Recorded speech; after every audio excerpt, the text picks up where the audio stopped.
বাংলাদেশকে আজ একটি নরকে পরিণত করেছে ওই ডক্টর ইউনূস।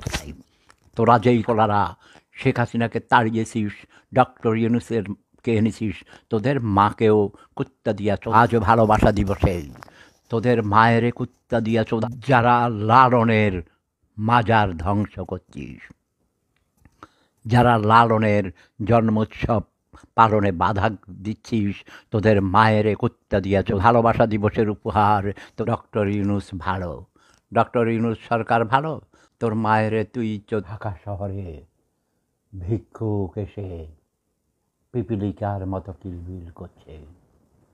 শুনেছি ঢাকার রাজপথ, ঢাকার অলিগলি ভরে গেছে ভাসমান পতিতায়।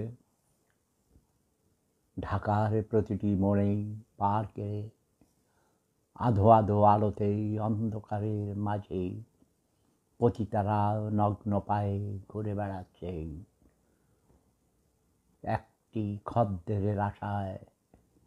যারা অভুক্ত রয়েছে, গ্রাম থেকে ছুটে এসেছে শহরে, যেসব নারীরা নিজেদের সন্তানকে, বুকের সন্তানকে বিক্রি করে দিচ্ছে দুমুঠো ভাতের জন্যে, একটি রুটির জন্যে, ক্ষুধা নিবারণের জন্যে। বাংলাদেশকে আজ একটি নরকে পরিণত করেছে